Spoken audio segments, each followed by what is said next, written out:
Concernant Lamine Yamal, plus de peur que de mal. J'ai carrément envie de dire plus de peur que de Yamal. Les gars, tranquille, pas de panique, c'était de la comédie dell'arte.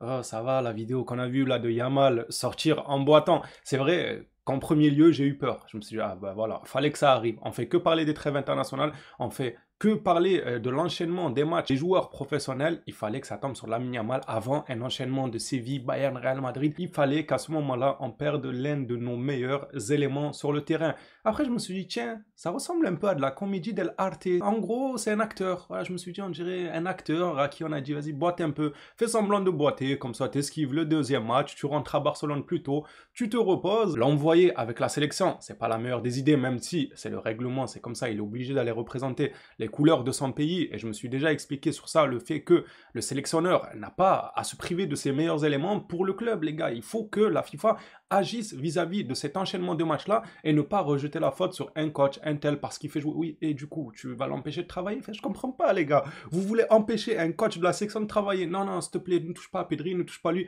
Non, les gars. Fut un temps, j'aurais pu avoir ce raisonnement, mais quand on pousse la logique un peu plus loin, on s'en rend vite compte que ce n'est pas la faute du coach. Le gars, il est à deux doigts de pleurer en intervenant en disant, s'il vous plaît, c'est le club, l'employeur, c'est eux qui font jouer beaucoup le joueur. Pourquoi ça serait à moi, pendant 2 misérables matchs, de me priver de jeunes talents? C'est vrai que c'est pas logique, les gars. J'espère que la FIFA va agir. Des blessures musculaires, il y en a de plus en plus dans le foot et c'est dû à l'enchaînement des matchs. Les Blaugrana, pour moi, Yamal, peut-être que le coup lui a vraiment fait mal, mais il a surjoué un peu pour rentrer vite à la maison. Le Barça qui contacte la sélection, laissez-le vite rentrer à la maison. On doit lui faire des analyses poussées. Oui, des analyses poussées, évidemment. Yamal a déclaré que tout allait bien, plus de peur que de mal, comme je l'ai dit. On va commencer cette vidéo actualité justement par ça. Lamine Yamal, suite au contact et à son match, tout simplement, il aurait une surcharge musculaire. C'est fan Javi Miguel qui nous l'apporte. Les gars, je suis allé un peu trop vite là. J'ai pas oublié de vous demander quelque chose par hasard. Vous le savez déjà. Bien sûr, c'est l'abonnement, les gars, pour tous ceux qui ne sont pas abonnés. Et le petit like, merci à tous. Lamine Yamal est incertain pour le match contre Séville. Il souffre d'une surcharge musculaire et le club ne veut prendre aucun risque. Bon, alors là, je ne saurais absolument pas vous dire si Yamal va jouer contre Séville ou pas. Peut-être que le club va le préserver ou on continue un peu dans la comédie dell'arte. Attention, quand je dis comédie dell'arte, je dis pas que c'est la science infuse, que c'est une vérité absolue, que c'est sûr, il a fait exprès, que c'est une manigance avec le club, le Barça et lui se sont entendus pour faire ça et tout.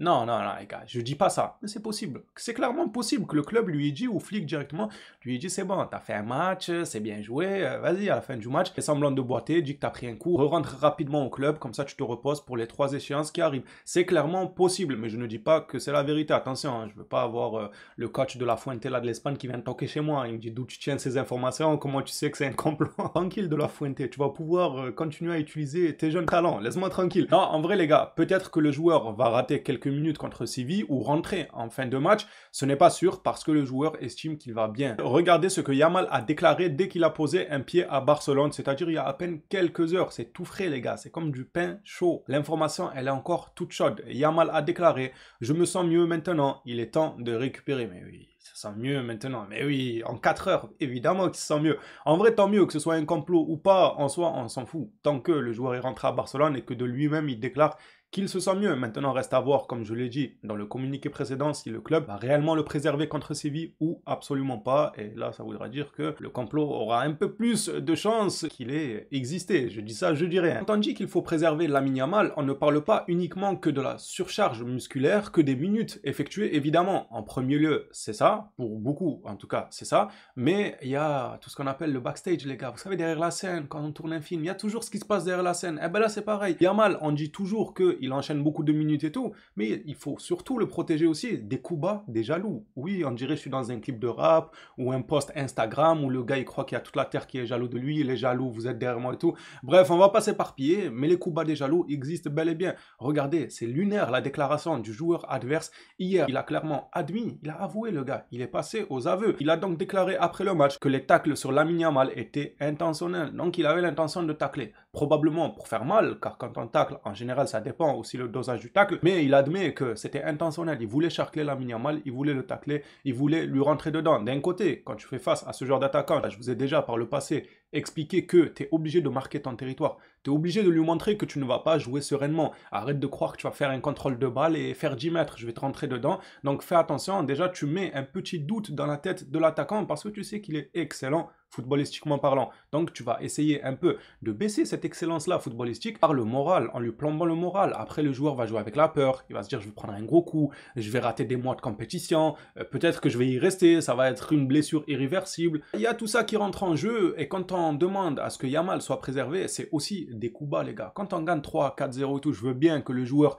veut marquer, que le joueur veut participer à la fête et tout, mais franchement, quand il reste 10-15 minutes, faut pas hésiter à l'envoyer au banc pour le préserver, surtout en Liga. On a beaucoup d'équipes qui cassent, les gars. Osasuna, c'est une équipe qui casse. Retafe, c'est des catcheurs, j'en parle même pas. L'Atlético Bilbao, pareil. L'Atlético Madrid, eux, j'en parle même pas. C'est vraiment la WWE. Eux, c'est vraiment les chefs des émeutes. À chaque fois qu'il y a une émeute dans un match, l'Atlético Madrid n'est jamais bien loin derrière. Le joueur est très jeune, peut-être qu'il ne s'en rend pas totalement compte qu'il peut tout perdre du jour au lendemain, mais les adultes qui l'entourent, que ce soit familialement parlant ou du côté du staff, c'est à eux de le préserver, c'est à eux de lui expliquer que ça serait dommage de prendre un coup à la 90e minute par un rageux. Le gars il déclare, personne lui a rien demandé déjà, qu'est-ce que tu viens nous déclarer? Je crois on est de la police, tu viens faire des aveux, les tacles étaient intentionnels, intention ta tante. Au bout d'un moment, je vais pas être clément avec quelqu'un qui dit que les tacles étaient intentionnels, ou du moins il doit faire la déclaration d'une autre manière, une manière un peu moins sournoise. Je sais pas, le gars, on dirait, il s'en vante, il est content. Hey, je suis un mongol, les tacles étaient intentionnels. Ça va, t'as taclé un petit de 17 ans qui te fait la misère tous les jours sur un terrain de football. Tu viens le déclarer comme si t'as fait un tacle à la Maldini. Reste tranquille quand même. Je vous balance une petite information sur Rafinha qui suit le cours de son début de saison. Rafinha totalise à lui seul un nombre de passes clés de 32. 32 passes clés. C'est-à-dire que la passe, en fait, le ballon, quand l'attaquant le reçoit, il ouvre, il y a une clé à l'intérieur. Il peut ouvrir la porte des cages, il peut marquer directement. C'est une passe qui a ramené du danger. Pas forcément la passe décisive, sinon on aurait dit 32 passes décisives, mais c'est pas le cas. Mais c'est une passe qui peut-être a servi aux passeurs décisifs. Ça reste une bonne statistique, surtout quand on voit que ces 32 passes totalisées, c'est plus que tout autre joueur des 5 meilleurs championnats européens cette saison. Là, Rafinha, il est sur un nuage, les gars. Franchement, ça fait plaisir. Attention, Rafinha, le nuage, il est très très haut. Juste, s'il te plaît, fais attention aux bordures, ne fais pas tomber ton passeport brésilien, parce qu'avec lui, du jour au lendemain, il va faire tomber son passeport brésilien du nuage. Après, bonne chance pour le retrouver sur terre. Il peut tomber n'importe où sur la terre et après, il devra faire avec son passeport pakistanais. Rafinha, s'il te plaît, j'espère que cette époque, elle est abolie, que tu vas pas retomber à l'époque où tu étais sans papier quand même. Non, Rafinha, garde bien ton passeport brésilien, mets-le dans un coffre-fort, c'est ce Rafinha qu'on veut. Mundo Deportivo nous parle des blessés. Fermin, Gavi, Olmo et Tech subiront des tests dans les prochains jours pour voir l'ampleur de leur participation au retour des compétitions. Passons maintenant à la liste de courses de Laporta. Alors, elle est longue, oui, mais c'est à la hauteur de son ventre, les gars, Laporta. Vous croyez quoi? Que sur un papier, lui, il va noter 2-3 trucs à mijoter à petit feu ou quoi? Non, non, il y a le dessert, il y a l'entrée, il y a le plat, il y a la résistance, il y a le grignotage à minuit, 1h du matin. Il y a tout ça avec Laporta. Non, plus sérieusement, c'est les règles que Flick a fixées. On va lire ça ensemble, donner notre avis si l'occasion se présente. Première règle, arriver 1h30 avant l'entraînement. On commence déjà très bien avec une bonne règle. En plus de ça, si jamais un joueur par malheur ne vient pas 1h30 avant l'entraînement, il aura du retard, mais l'entraînement n'aura toujours pas débuté. Donc c'est très smart. Si par exemple tu dis à quelqu'un, l'entraînement il est à 9h du matin, vous me suivez jusque là, il faut venir à 8h30. Si un jour le gars, il se met en tête qu'il doit donc aller à 8h30 au centre d'entraînement, donc il se lève à 7h, voilà, il fait son petit train de vie, il fait son café comme Ter Stegen pendant la pub là, avec sa cafetière, voilà. Ter Stegen c'est un grand habitué de caféine, il nous en dira plus à l'avenir. Bref, il se lève, 7h, petit café, petite douche, il se prépare, 8h30 je dois être au centre d'entraînement, et là, retard. Retard et l'entraînement commence à 9h, c'est-à-dire que ça te laisse 30 minutes de marge. Donc si tu es en retard, tu vas arriver à 8h50, 8h55, voire dans le pire des cas, au-delà de l'heure du rendez-vous, 9h, 9h15, 9h20. Et là, je peux te dire que c'est clairement pas sérieux pour un professionnel de débarquer avec autant de retard. Par contre, si tu leur dis les gars, l'entraînement c'est à 9h du matin, mais moi je vous veux 1h30 à l'avance. Ça veut dire à 7h30, vous êtes déjà au centre d'entraînement. Mais le gars, il va se lever un jour avant.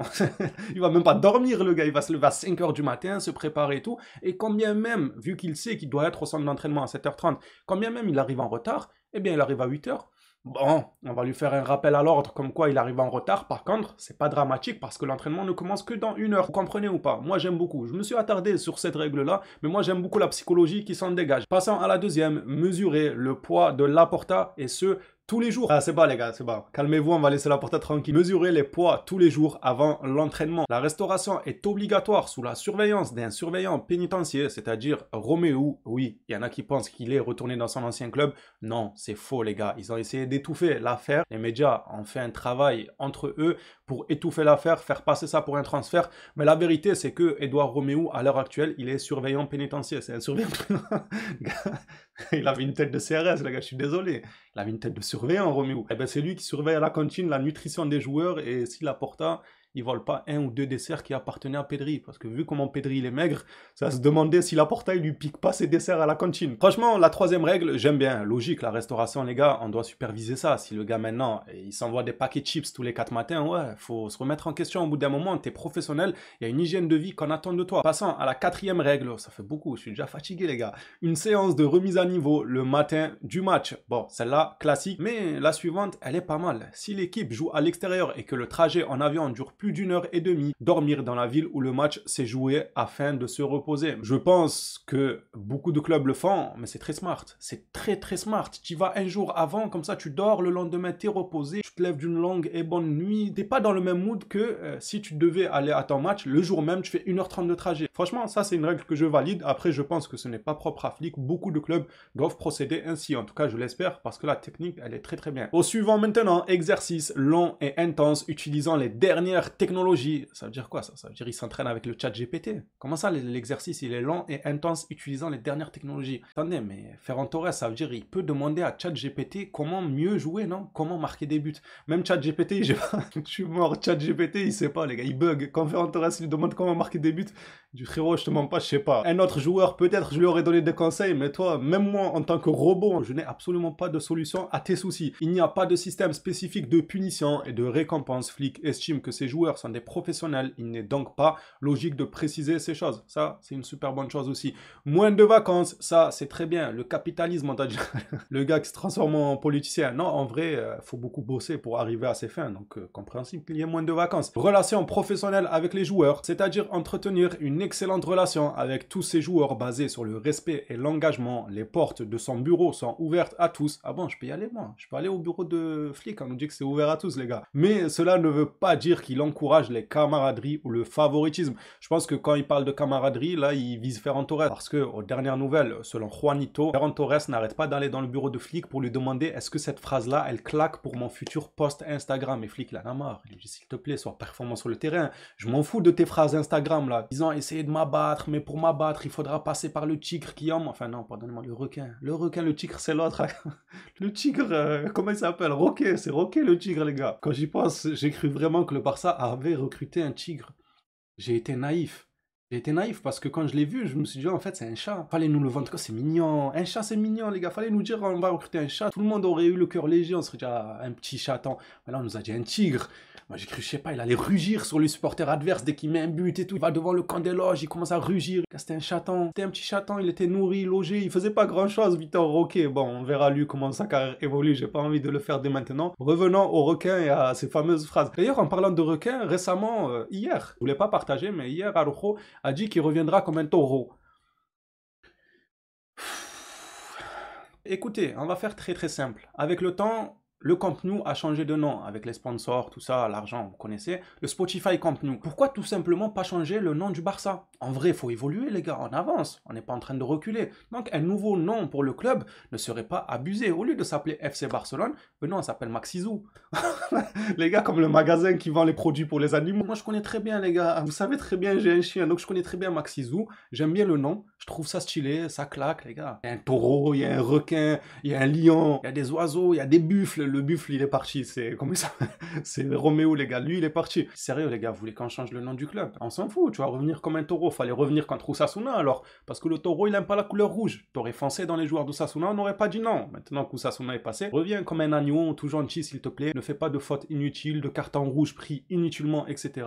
On sera ravis. Flick est clair sur le fait qu'il existe une ligne très fine entre le joueur et l'entraîneur. La ligne très fine existe aussi entre Laporta et Sanfrigo. Ouais, la ligne, elle est fine, les gars. Il y a même des rumeurs qui disent qu'il a déjà dormi dans le frigo là, tellement la ligne est très proche. Aucun des joueurs ou l'entraîneur ne devrait franchir cette ligne-là. C'est normal que chacun reste à sa place. On peut, on va dire, être ami-ami, mais garder une certaine distance. Je suis l'entraîneur, je suis le coach, c'est moi qui dicte et c'est toi qui fais. On peut être collègues, on peut rigoler ensemble et tout, mais ne franchis pas cette ligne-là, ne pas tomber dans l'irrespect et les mauvaises habitudes. Ah, c'est mon collègue, l'entraîneur, donc j'arrive en retard. Hein? Il y a pas mal de joueurs, c'est comme ça. N'est-ce pas, Kylian Mbappé avec Didier Deschamps? Pour terminer ce long communiqué des règles, il essaie d'être juste dans ses décisions, mais ne permet aucune ingérence. C'est des règles qui me satisfait. Vous, de votre côté, qu'en pensez-vous les phénomènes? Est-ce que les règles, vous aurez rajouté quelque chose? Après, honnêtement, on s'en tape de ce que vous aurez rajouté, on s'en tape, vous n'êtes pas le code. Donc gardez ça pour vous. Finalement, j'ai changé d'avis, je vous demande pas votre avis. Non, en vrai, les gars, les règles, elles vous conviennent ou pas? Là, je parle sérieux, là. Si, j'ai besoin de votre avis sur ça. Est-ce qu'elles vous conviennent ou pas? C'est abusé de dire dites des nouvelles règles parce qu'on s'en cogne, elles seront jamais mises en pratique. Moi, par contre, je peux dire une règle ou pas? Ferran Torres n'a plus le droit de venir au club. Voilà, faut mettre une distance, barrière de sécurité, comme pendant le Covid. Il doit rester à moins de 2 km du centre d'entraînement pendant que ses collègues s'entraînent. Terminons cette vidéo actualité avec 5 gardiens qui attirent particulièrement l'attention du FC Barcelone. FF Polo nous rapporte que les options pour succéder à Ter Stegen sont, alors numéro 1, on a Diogo Costa, à ne pas confondre avec Diego Costa, l'ancien attaquant de l'Atlético Madrid et Chelsea, parce que c'est vrai que ça ressemble beaucoup, mais lui il est gardien les gars. Franchement, très bon gardien, peut-être des fois il passe à côté de certains matchs, un manque de régularité. Je me suis intéressé à ce gardien parce que c'est celui qui ressort le plus comme étant du côté du Barça. Ensuite, on a Juan Garcia. Je ne sais pas grand-chose sur lui. Je pense que je vais mener une petite enquête quand même pour en savoir plus. Alvaro Valle, lui, sous les conseils des Blaugrana, sous vos conseils, ceux qui le suivent, je suis allé m'intéresser à lui et franchement, il m'a plu. J'ai beaucoup aimé le profil d'Alvaro Valle. Maintenant, je vais continuer à enquêter pour les deux derniers. Verbruggen, c'est quoi ça? C'est un verre d'Al... Je vais pas dire le nom, mais on dirait un verre un peu... Vous savez, l'Allemagne, tout ça, les grandes coupes et tout. Ouais, voilà. Bref, Verbruggen, c'est quoi ce nom, frérot? Brighton, ok, je connais pas. Je mènerai l'enquête si son nom ressort un peu plus souvent. Et pour terminer avec cette liste de gardiens, c'est Baccaos. En fait, on va prendre que des imitations. Faut pas le confondre avec Mataos, les gars. Mataos, il est à la retraite de longue date. C'est pas lui, c'est Baccaos cette fois-ci. Peut-être c'est son voisin ou son frère, je sais pas. En tout cas, sur cette liste-là, pour l'instant, je dis bien pour l'instant, les deux gardiens favoris pour moi, c'est Alvaro Valle et Diogo Costa. C'est ceux que je connais personnellement un minimum. Et les trois autres, je vais m'informer sur eux pour voir s'ils valent le coup ou pas. Par contre, je sais qu'il y en a parmi vous qui regardent énormément de matchs de football. Ils sont même capables de regarder des matchs du Werder Bremen, ce qui n'est pas mon cas, en tout cas pas pour le moment. Bref, ceux qui ont plus de connaissances sur les autres gardiens, les trois autres là, dites-nous ce qu'ils valent. Est-ce que c'est des gardiens très bons ou pas tant que ça? Dites-moi surtout les Blaugrana, quel est votre préféré dans cette liste-là?